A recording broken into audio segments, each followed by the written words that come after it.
Good morning friends, I am H S. Radhna. Welcome to my YouTube channel Sangyan Pratiyogi Sansthan. So friends, हमने back की class में जो polity की class 5 की थी उसमें हमने कुछ संविधान संशोधन किए थे जो भाग 1 से संबंधित है। आज हम भाग 1 से संबंधित ही अन्य संविधान संशोधनों की बात करेंगे। उसके बाद आज हम भाग 2 की बात करेंगे। वैसे भाग 2 आज एक दिन में नहीं हो पाएगा, उसमें 2 क्लासें चाहिए, तो आधा आज हम करेंगे। उसके बाद जितने भी नागरिकता से संबंधित जो संशोधन हुए थे उनके बारे में हम नेक्स्ट क्लास में डिस्कस करेंगे। तो देखिए, आज क्लास नंबर 6 है दोस्तों। 60 डेज चैलेंज में आपका स्वागत है। और आप चैनल पर यदि नए हो तो चैनल को सब्सक्राइब करें और बेल आइकन को प्रेस करें। दोस्तों, आप यदि पहली बार वीडियो देख रहे हो तो आपको क्या करना होगा कि आपको यूट्यूब चैनल संज्ञान प्रतियोगी संस्थान ओपन करना होगा। उसके बाद प्लेलिस्ट में जाना होगा तो कल्चर की भी आपको 5 क्लासें अभी तक हुई हैं वो सारी मिल जाएंगी, और भारत के संविधान की भी 5 क्लासें आपको मिल जाएंगी। आज 6 क्लास है कॉन्स्टिट्यूशन ऑफ इंडिया की, और करंट अफेयर्स की रेगुलर क्लासें हम करवाते हैं आपको। तो देखिए, अब हम बात करते हैं सबसे पहले 25वां संविधान संशोधन 1971। दोस्तों, 24वां संविधान संशोधन भी 1971 में हुआ था, और अब 25वां संविधान संशोधन 1971 की हम बात करते हैं। तो दोस्तों, इसने कुछ मौलिक जो अधिकार, संपत्ति का मौलिक अधिकार था, उसमें कुछ कटौती की गई थी इसके द्वारा। यानी संपत्ति के जो मौलिक अधिकार है उसमें क्या की गई थी इसके द्वारा, 25वें संविधान संशोधन 1971 के तहत उसमें कटौती की गई। तो ये आपको यहाँ पर ध्यान रखना है, ठीक है। इसके बाद हम बात करेंगे दोस्तों 26वें संविधान संशोधन 1971 की। 24वां भी 1971 में हुआ था, 25वां भी और 26वां। तो दोस्तों, 26वां संविधान संशोधन है, ये किससे रिलेटिव था? इसमें दोस्तों आपने सुना होगा हिस्ट्री में कि जैसे ही देशी रियासतों का भारत संघ में विलय होना प्रारंभ हुआ था, तो उस समय क्या किया गया था दोस्तों? उस समय जो देशी रियासतों के जो नरेश थे, राजा महाराजा थे, उनको विशेष अधिकार दिए गए थे। प्रिवी पर्स भी दिया जाता था उनको, पेंशन वगैरह, भत्ते वगैरह। तो उनके विशेष अधिकार और प्रिवी पर्स को क्या किया गया, 26वें संविधान संशोधन 1971 के तहत समाप्त किया गया। तो ये इसी से रिलेटिव था, तो आपको थोड़ा देखना है यहाँ पर। तो देखिए, इसके तहत देशी राज्यों के भूतपूर्व नरेशों के विशेष अधिकार तथा प्रिवी पर्स की सुविधाओं को समाप्त किया गया। आगे नेक्स्ट हम बात करते हैं दोस्तों। तो नेक्स्ट किसके बारे में हम बात करेंगे? 31वें संविधान संशोधन 1972 के बारे में। 31वां संविधान संशोधन 1972 में क्या किया गया दोस्तों? इसमें जैसे ही जनसंख्या में वृद्धि देखी गई दोस्तों, तो जैसे ही वृद्धि देखी गई तो लोकसभा में जो सीटें 525 थी, इससे पहले लोकसभा में सीटें कितनी हुआ करती थी? 525, उनको बढ़ा करके 545 किया गया। ये बात ध्यान रखनी है, लोकसभा में सीटें बढ़ाई गई 31वां संविधान संशोधन 1972 के तहत। तो देखिए, आपको यहाँ पर ध्यान देना है कि 1971 की जनगणना के तहत भारत की जनसंख्या में वृद्धि दर्ज की गई, और वृद्धि दर्ज होने के कारण सीटें कितनी कर दी गई लोकसभा में दोस्तों? 525 से बढ़ाकर 545। तो ये क्वेश्चन पूछा जाता है कि लोकसभा में सीटें 525 से बढ़ाकर 545 किस संविधान संशोधन के तहत की गई? तो दोस्तों ध्यान रखना है आपको, 31वां संविधान संशोधन 1972 के तहत ये किया गया था, आपको ये ध्यान रखना है। नेक्स्ट बात करते हैं दोस्तों 33वां संविधान संशोधन 1974। 33वां संविधान संशोधन 1974 में हुआ था दोस्तों, और इसमें मात्र ये किया गया कि जैसे लोकसभा के जो सदस्य होते हैं, राज्यसभा के सदस्य होते हैं, या राज्यों के जो विधानमंडल होते हैं उनके सदस्य होते हैं, वो अपना त्याग पत्र दे देते हैं। तो यहाँ पर ये किया गया, इसमें एक तो आर्टिकल 101, 101 और 190 राज्यों के लिए है, और 101 राज्यसभा लोकसभा के लिए है, संसद से संबंधित। तो दोस्तों इसमें क्या किया गया कि भाई जैसे लोकसभा के सदस्य हों या राज्यों के विधानमंडलों के सदस्य हों, वो अपना इस्तीफा जैसे लोकसभा अध्यक्ष को देंगे, राज्यों में विधानसभा अध्यक्ष को, वहाँ पर राज्यसभा में सभापति को देते हैं और वहाँ पर भी विधान परिषद में भी सभापति को देते हैं। तो वो अपना इस्तीफा इस स्थिति में दें, मतलब उनका इस्तीफा तभी स्वीकार किया जाएगा जब वास्तव में वो इस्तीफा बिना दबाव के है और ऐच्छिक है। तो आपको समझ में आ गया होगा, लोग एक तो संसद के सदस्य और एक विधानमंडलों के सदस्यों का इस्तीफा अध्यक्ष या सभापतियों के द्वारा तभी स्वीकार किया जाएगा जब वो इस्तीफा क्या हो दोस्तों, ऐच्छिक हो। ये आपको यहाँ पर ध्यान रखना होगा। नेक्स्ट हम बात करते हैं दोस्तों 35वें संविधान संशोधन की। तो देखिए 35वां संविधान संशोधन भी कब हुआ था दोस्तों, 1975 में हुआ था। और इसमें क्या हुआ था दोस्तों, 1975 जब तक 35वां संविधान संशोधन नहीं हुआ था तब तक सिक्किम क्या था दोस्तों, एक भारत का संरक्षित राज्य था, यानी भारत का संरक्षण प्राप्त था, सुरक्षा को लेकर के या हेल्थ वगैरह को लेकर के, इस तरीके से संरक्षण प्राप्त था। लेकिन 35वां संविधान संशोधन 1975 के तहत इसे अधिराज्य का दर्जा दे दिया गया। तो देखिए आपको ये ध्यान रखना, जबकि 36वां संविधान संशोधन भी 1975 में हुआ था, उसमें सिक्किम को पूर्ण राज्य का दर्जा दे दिया गया और सिक्किम भारत का 22वां राज्य बना था।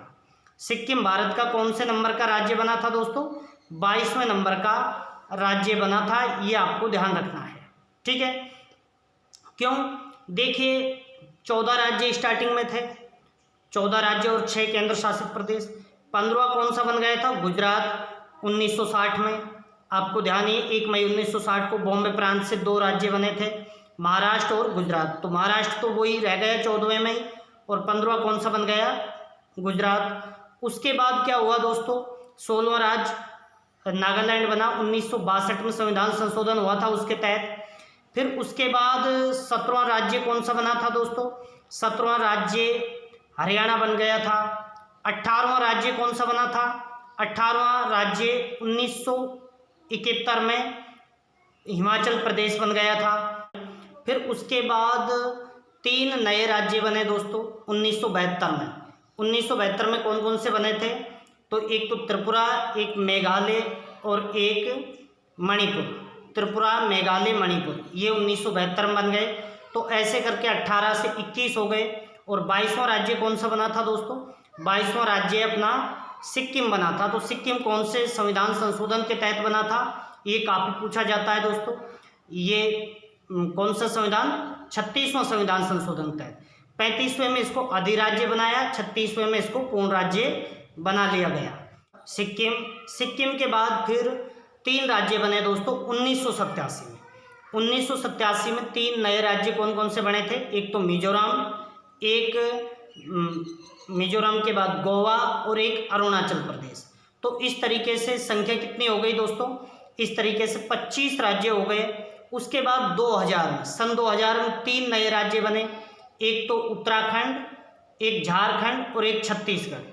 उत्तराखंड, झारखंड और छत्तीसगढ़, तो ये सन 2000 में बने थे दोस्तों, नवंबर 2000 में, ठीक है। तो इस तरीके से 25 और 3 कितने हो गए, 28 राज्य हो गए थे। उसके बाद 2 जून 2014 को एक राज्य और बना, तेलंगाना। 2 जून 2014 को तेलंगाना राज्य बना और वो 29वां राज्य बना। लेकिन अभी 2019 में जम्मू कश्मीर से राज्य का दर्जा हट गया है, इसलिए अब फिर से राज्य कितने हो गए हैं दोस्तों, राज्य 28 ही रह गए हैं। तो ये आपको यहाँ से काफ़ी चीज़ें ध्यान रखनी होंगी।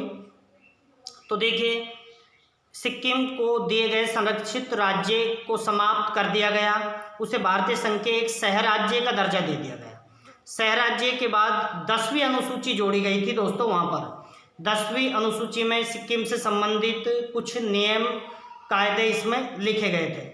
लेकिन फिर उसके बाद 36वें संविधान संशोधन में 10वीं अनुसूची को समाप्त कर दिया गया। इसलिए 10वीं अनुसूची फिर पूरी तरीके से कब आई, चर्चा में कब आई दोस्तों, 52वें संविधान संशोधन 1985 के तहत, जिसमें दल बदल कानून जोड़ा गया था, ठीक है। तो ये आपको यहाँ से ध्यान रखना है। 36वां मैं बता चुका हूँ। 36वां किससे संबंधित था दोस्तों? सिक्किम को भारतीय संघ का पूर्ण राज्य बनाया गया। 22वां, ठीक है, ये आपको ध्यान रखना है। 23, 24, 25 ये कौन से बनाए गए थे दोस्तों? 23वां, 24वां और 25वां 1987 में। एक तो गोवा, एक मिजोरम और एक अरुणाचल प्रदेश।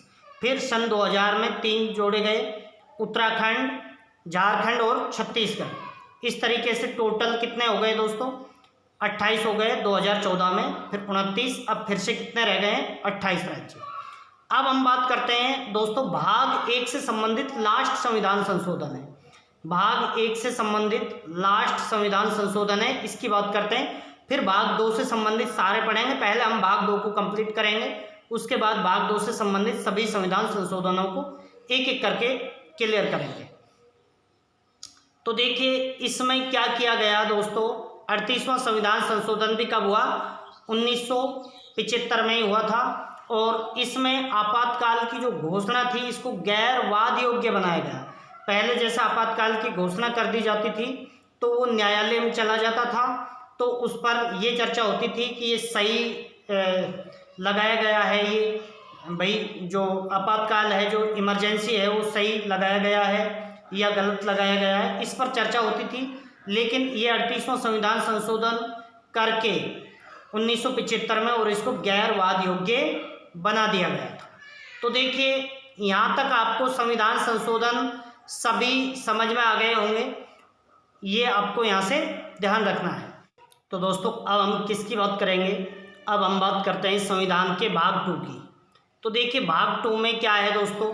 भाग 2 में नागरिकता है, ये आपको ध्यान रखना है, नागरिकता। तो दोस्तों सबसे पहले तो हम यहाँ पर बात करेंगे कि भाई भारत में नागरिकता कैसी है। तो भारत में नागरिकता की विशेषता कैसी है, इस टाइप से क्वेश्चन पूछा जाता है। तो एकल नागरिकता है, आपको पता ही होगा। दूसरी बात करेंगे दोस्तों कि भारत में जो नागरिकता से संबंधित जो प्रावधान है वो किन किन आर्टिकल्स में किया गया है। तो आर्टिकल 5 to 11 यानी अनुच्छेद 5 से 11 में नागरिकता के बारे में विस्तार से चर्चा की गई है। उसके बाद हम बात करेंगे दोस्तों कि भाई भारत में भी अन्य देशों की तरह क्या है कि भारत में 2 तरीके के लोग रहते हैं, एक तो नागरिक और एक विदेशी। नागरिक लोग वो होते हैं जो दोस्तों जिन्हें भारत की नागरिकता मिली हुई होती है। विदेशी लोग कौन से होते हैं? विदेशी लोग वो होते हैं जिनके पास भारत की नागरिकता नहीं होती है, उन्हें किसी अन्य देश की नागरिकता उनके पास होती है। अब बात करते हैं विदेशियों में भी 2 प्रकार के होते हैं दोस्तों, एक तो होते हैं विदेशी मित्र और एक होते हैं विदेशी शत्रु। विदेशी मित्र कौन से होते हैं दोस्तों? जिनसे भारत के संबंध स्नेहतापूर्ण होते हैं, अच्छे संबंध होते हैं भारत के, व्यापार को लेकर, वाणिज्य को लेकर के और कूटनीतिज्ञ को लेकर के, राजनीतिक स्तर को लेकर के, सभी प्रकार से जिन पर सभी मुद्दों पर भारत और जिस देश के बीच व्यवहार एक मित्रता का होता है वो मित्र विदेशी मित्र कहलाते हैं, ठीक है। इसके बाद हम बात करते हैं विदेशी शत्रु। तो दोस्तों विदेशी शत्रु कौन कहलाते हैं? विदेशी शत्रु वो कहलाते हैं जिनसे भारत के तनावपूर्ण संबंध हैं या जिनके साथ लगातार भारत का युद्ध चलता रहता है, युद्ध की स्थिति उत्पन्न रहती है, वो विदेशी क्या कहलाते हैं? विदेशी शत्रु। विदेशी शत्रुओं का दोस्तों आपको ध्यान रखना है, उनकी नज़रबंद या गिरफ्तारी के बारे में उनसे कोई कुछ नहीं पूछा जाएगा, उनको गिरफ्तार कर लिया जाएगा, नज़रबंद कर लिया जाएगा। यानी उनके लिए आर्टिकल 22 यानी जो क्या है आर्टिकल 22 भाई 24 घंटे में न्यायालय में पेश किया जाएगा, सुरक्षा की जाएगी उसकी, वो अपना कारण पूछ सकता है गिरफ्तारी का, तो वो लागू नहीं होगा शत्रु विदेशी शत्रुओं पर, ठीक है। और आगे हम बात करते हैं दोस्तों, तो देखिए कुछ आर्टिकल्स हैं जो विदेशियों के लिए नहीं है। अपना जो संविधान है वो विदेशियों के लिए उन अधिकारों की गारंटी नहीं देता है, जैसे जो विशेष अधिकार होते हैं, जैसे एक तो आर्टिकल 15 में क्या है कि भाई जन्म, लिंग, धर्म, निवास इनके आधार पर भेदभाव नहीं किया जाएगा। तो दोस्तों विदेशियों के साथ इस आधार पर भेदभाव किया जा सकता है। तो आर्टिकल 15 के तहत वो मतलब न्यायालय में नहीं जा सकते। एक आर्टिकल 16 में भी वो वाद योग्य नहीं है विदेशियों के लिए। आर्टिकल 16 भी उनके लिए नहीं है, आप ये मानिए, आर्टिकल 16 भी उनके लिए नहीं है। यहाँ से क्वेश्चन एक बनता है दोस्तों कि निम्नलिखित में से कौन सा अनुच्छेद है जो विदेशियों के लिए नहीं है। तो आपको ध्यान रखना है 15, 16, एक आपको 19 ध्यान रखना है, 29, 30, ये 5 आर्टिकल विदेशियों के लिए लागू नहीं है, विदेशी इस पर केस नहीं कर सकते। ठीक है, तो 15 में तो क्या है, जन्म, धर्म, वंश, लिंग, निवास, इस आधार पर भेदभाव का विरोध करता है ये आर्टिकल। भेदभाव नहीं किया जाएगा, ये क्या देता है, स्वतंत्रता देता है, समानता देता है, ये समानता देता है, एक्चुअल स्वतंत्रता नहीं समानता देता है सभी नागरिकों को, भारतीयों को, लेकिन विदेशियों के लिए ये नहीं है। आर्टिकल 16 भी इनके लिए नहीं है। आर्टिकल 16 में क्या है दोस्तों, लोक नियोजन की समानता, यानी सरकारी नौकरी हो, कोई भी सरकारी नौकरी वगैरह है, काम धाम है, उसमें लोक नियोजन यानी सरकारी नौकरियों में समानता। लेकिन दोस्तों सरकारी नौकरियों में भी समानता इनको नहीं दी गई है विदेशियों को, ये आप ध्यान रखें। उसके बाद 19, यानी उनको बोलने की, वाक की स्वतंत्रता नहीं है, अभिव्यक्ति की स्वतंत्रता नहीं है उनको, ना ही निर्बाध रूप से कोई सभा करने की या सम्मेलन करने की, निर्बाध रूप से संचरण करने की भी नहीं है, किसी भी राज्य में बसने की भी स्वतंत्रता उन्हें नहीं है, या कहीं भी कार्य या वृत्ति करने की स्वतंत्रता उन्हें नहीं है। जो आर्टिकल 19(1) में जो 6 स्वतंत्रता दी गई हैं वो विदेशियों को नहीं है, यानी आर्टिकल 19 भी के तहत भी वो केस वगैरह नहीं कर सकते हैं। उसके बाद 29, यानी वो कोई भी अपनी संस्कृति वगैरह है उसके लिए अपना प्रचार प्रसार नहीं कर सकते हैं। 30 के तहत भी वो कोई भी प्रबंधन नहीं कर सकते हैं संस्कृति को लेकर, धर्म को लेकर। तो दोस्तों आपको 5 आर्टिकल ध्यान रखने हैं जो विदेशियों को नहीं दिए गए हैं, एक तो 15, 16, एक 19 और 29, 30। ठीक है, तो देखिए दोस्तों अभी हम यहाँ तक देखते हैं, उसके बाद भारत में नागरिकता किस किस तर्ज पर दी गई है वो देखेंगे। तो देखिए किसी अन्य आधुनिक राज्य की तरह भारत में भी 2 तरीके के नागरिक हैं, विदेशी नागरिक और भारतीय राज्य के पूर्ण सदस्य।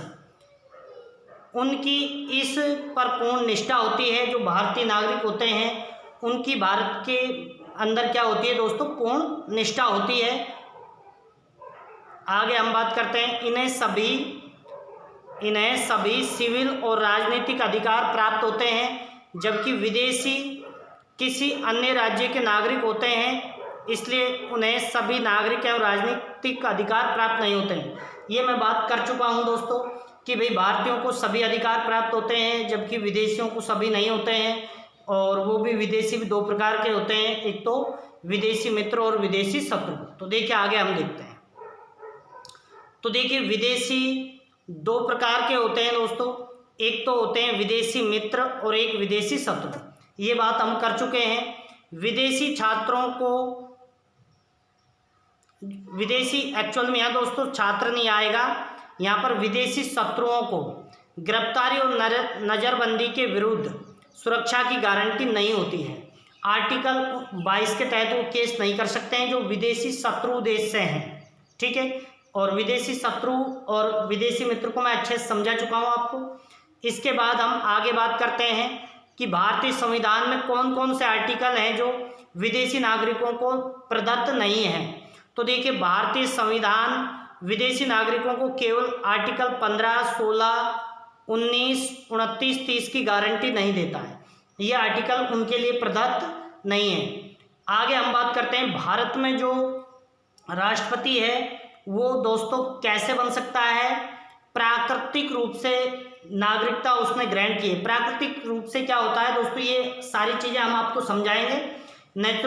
नेचुरलाइजेशन से जो क्या नागरिक बनता है, जैसे भारत में 10 साल से कोई व्यक्ति रह रहा है तो उसको स्वतः ही क्या मिल जाती है, नागरिकता। उसको अप्लाई वगैरह तो करना होता है लेकिन उसको स्वतः ही मिल जाती है नागरिकता।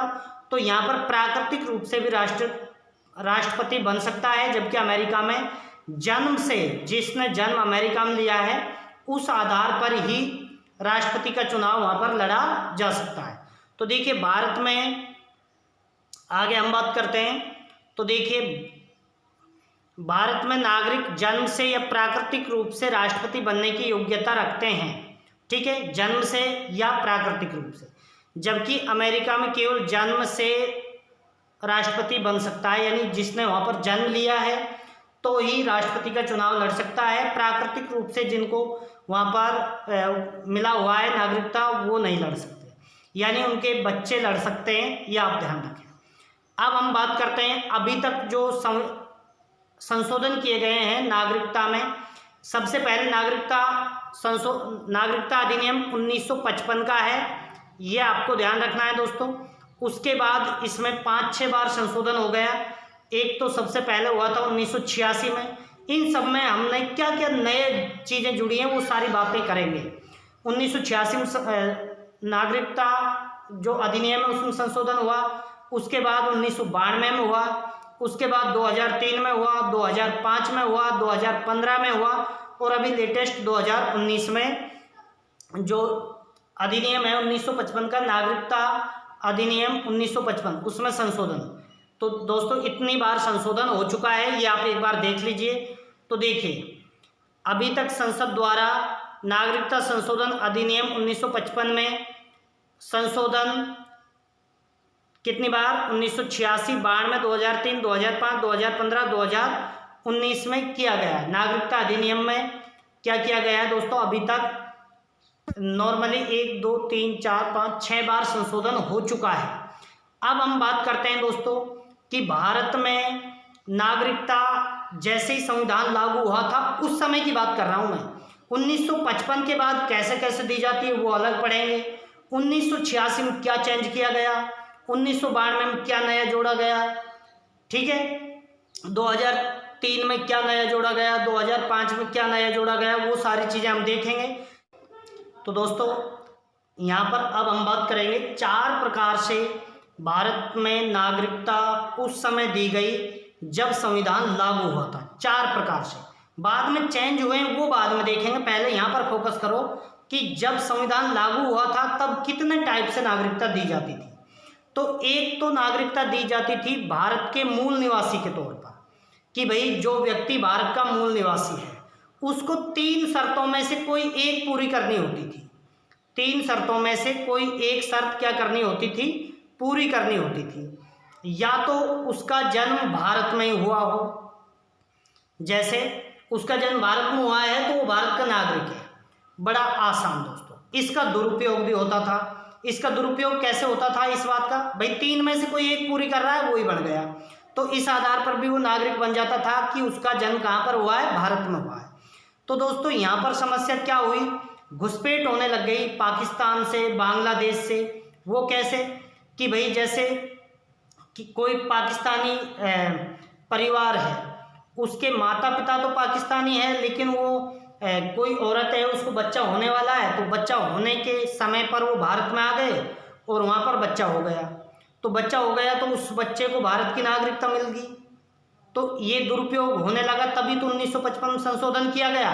तो संशोधन के बाद कैसे कैसे चेंज हुआ वो हम बाद में बात करेंगे। तो एक तो बात क्या कि भाई किसी भी व्यक्ति का जन्म भारत में हुआ, इस आधार पर मिल जाती थी।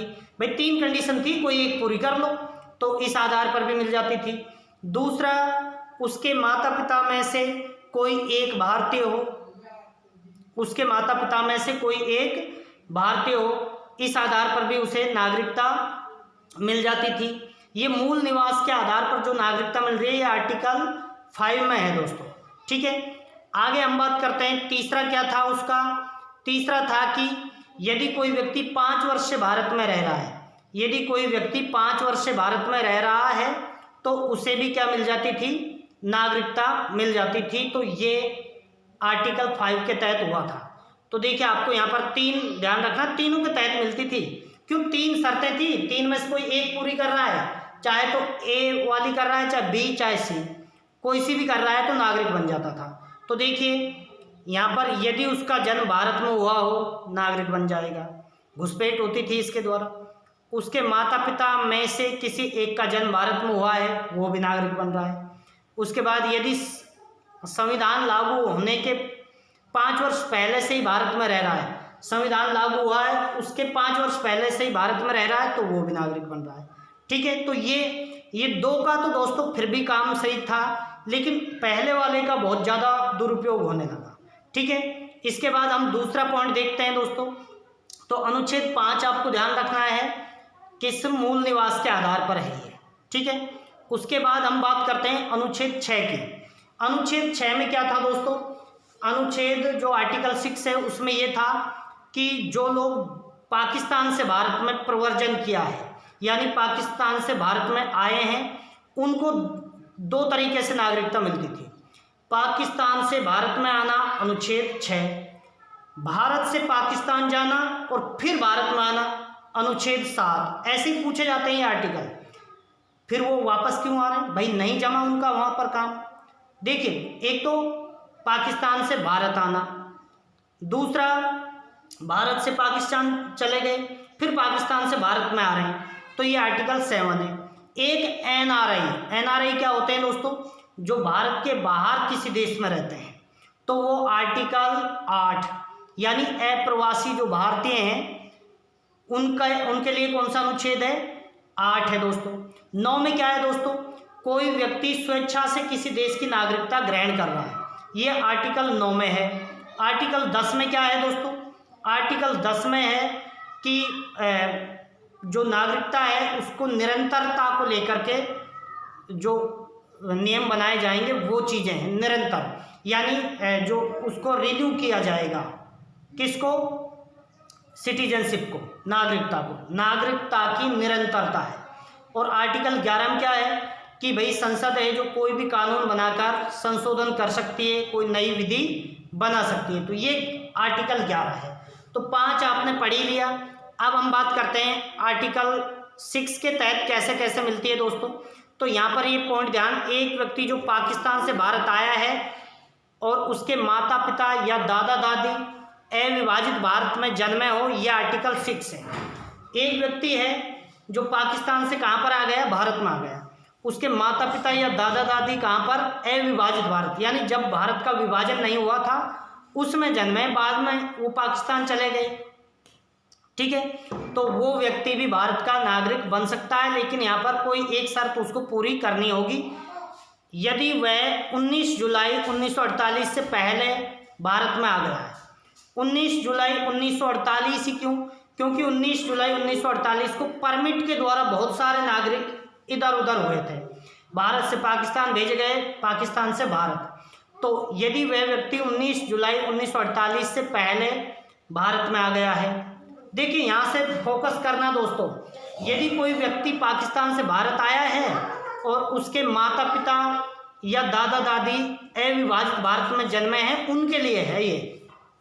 भाई पाकिस्तान चला गया लेकिन उसके माता पिता या दादा दादी में से कोई तो अविभाजित भारत में जन्मा हो, ठीक है, उन्हीं को तो है, ये आपको ध्यान रखना है यहाँ पर। और दूसरी कंडीशन, या तो वो 19 जुलाई 1948 से पहले आ गए हों, मिल जाएगी उनको आर्टिकल 6 के तहत, या फिर 19 जुलाई 1948 के बाद भारत में आए हैं और आकर वो रहने लगे हैं, तो उनको 6 माह क्या करना होगा? 6 माह वहाँ पर भारत में निवास करना होगा, 6 महीने तक वैसे ही रहना होगा बिना नागरिकता के, और उसको उनके बाद वो क्या रजिस्ट्रेशन के लिए अप्लाई करेंगे। तो ये 2 तरीके से नागरिकता मिलती है आर्टिकल 6 के तहत जो पाकिस्तान से भारत आए। लेकिन जिन लोगों ने क्या कर दिया, भारत से पाकिस्तान चले गए, ठीक है, और फिर पाकिस्तान से भारत में नागरिकता लेना चाहते हैं, वो आर्टिकल 7 है। तो देखिए आर्टिकल 7 यहाँ पर हम देखेंगे, और ये टाइप कौन सा हो जाएगा नागरिकता ग्रहण करने का उस समय का? तीसरा। देखिए 1 मार्च 1947 के बाद भारत से पाकिस्तान स्थानांतरित हो गया। 1 मार्च 1947 के बाद भारत से कहाँ चला गया? पाकिस्तान चला गया, ठीक है, क्योंकि 15 अगस्त 1900 उनको पहले ही पता चल गया था 1 मार्च के आसपास कि भाई भारत और पाकिस्तान 2 देश बन रहे हैं, ठीक है। तो 1 मार्च 1947 के बाद भारत से कहाँ चला गया? पाकिस्तान चला गया, लेकिन बाद में फिर से भारत में रहने के लिए लौट आया। तो और पंजीकरण, फिर उनको क्या पंजीकरण प्रार्थना पत्र के बाद 6 महीना तक भारत में रहना होगा। जैसे उनको सर्टिफिकेट मिल जाएगा ना, उसके बाद 6 महीना तक तो भारत में रहना ही पड़ेगा, तो ही नागरिकता मिलेगी। ठीक है। फिर दूसरा ये भी 7 साल तक किसी अन्य देश में रह रहे हैं लगातार और भारत में आए नहीं तो फिर समाप्त हो जाएगी, तो 6 माह तक रहना पड़ेगा। तो ये आपको ध्यान रखना है। ये कौन सा है, देखिए आर्टिकल 5 क्या है, ये सीधे सीधे पूछे जाते हैं दोस्तों। आर्टिकल 5 तो ये है कि भाई मूल निवास के आधार पर नागरिकता मिल जाएगी भारत की। वो कैसे कैसे, यदि उसका जन्म कहाँ पर हुआ हो, भारत में, तो इसका बड़ा दुरुपयोग होने लगा। दूसरा क्या था दोस्तों, दूसरा उनके माता पिता में से कोई एक भारत का नागरिक हो, ठीक है, और इस तरीके से मिल जाती है। उसके बाद तीसरा क्या था दोस्तों, आर्टिकल 6 क्या कहता है, आर्टिकल 6, और ये टाइप दूसरा हो गया। टाइप कौन सा हो गया, दूसरा नागरिकता प्राप्त करने का, कि कोई व्यक्ति पाकिस्तान से भारत आया है, तो पाकिस्तान से भारत आया है आर्टिकल 6, तो उसको नागरिकता कब मिलेगी दोस्तों, उसको नागरिकता इस आधार पर मिलेगी कि भाई अविभाजित भारत में उसके दादा दादी या माता पिता जन्मे हो अविभाजित भारत में, फिर उनको 6 माह बाद रजिस्ट्रेशन करवाना होगा और नागरिकता मिल जाएगी। इसके बाद हम बात करते हैं दोस्तों तीसरा टाइप। तीसरा टाइप क्या है, तीसरा प्रकार ये है कि भारत से पाकिस्तान चला गया है कोई व्यक्ति, फिर पाकिस्तान से भारत में नागरिकता लेना चाहता है, तो उसको कैसे, उसको भाई एक बात ध्यान रखनी पड़ेगी कि भाई 1 मार्च 1947 के बाद वो पाकिस्तान से भारत में स्थानांतरित हो गया हो। ठीक है, ये आपको ध्यान रखना है। तो ये आर्टिकल 6। इसके बाद हम बात करते हैं चौथा प्रकार।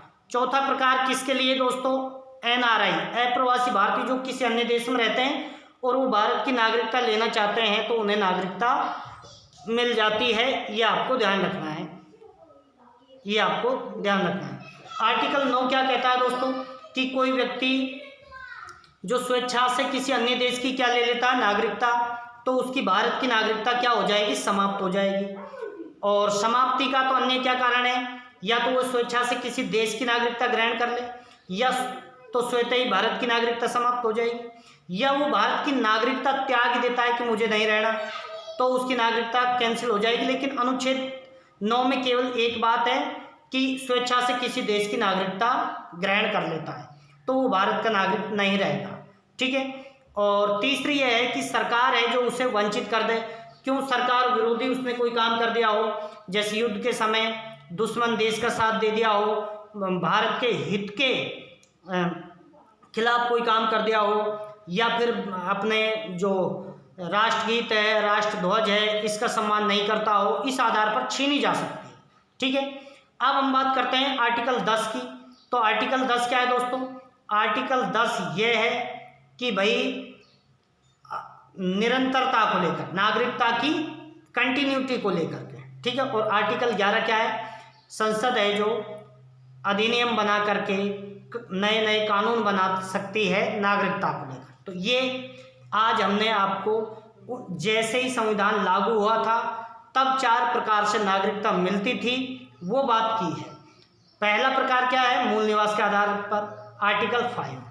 दूसरा क्या है, पाकिस्तान से भारत में आने वाले लोगों के लिए, आर्टिकल 6।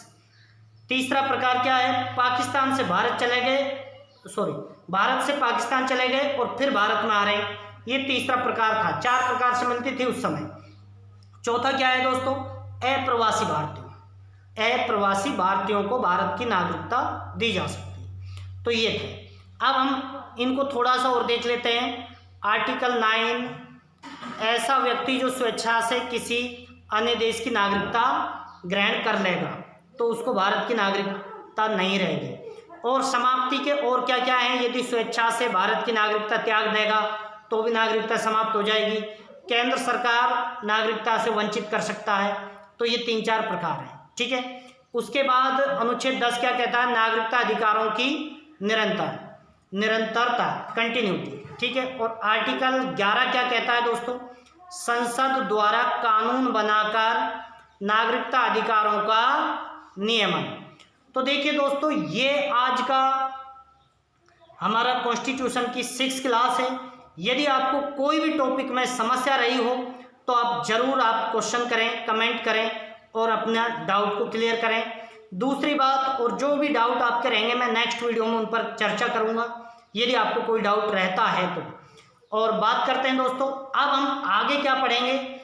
ये तो प्रावधान शुरू में कर दिए गए थे, अब संशोधन होने पर क्या क्या चेंज हुए हैं वो सारे देखेंगे। तो नागरिकता संशोधन अधिनियम में सारे के सारे संशोधन देखेंगे नेक्स्ट क्लास, और उसके बाद उससे नेक्स्ट क्लास में हम बात करेंगे एनआरसी और ओसीआई और इसके बाद सीएबी, इन सारी चीज़ों के बारे में देखेंगे। यदि दोस्तों आप चैनल पर नए हो तो चैनल को सब्सक्राइब करें, बेल आइकन को प्रेस करें और वीडियो को लगातार शेयर करते रहें। थैंक यू दोस्तों, जय हिंद, जय भारत।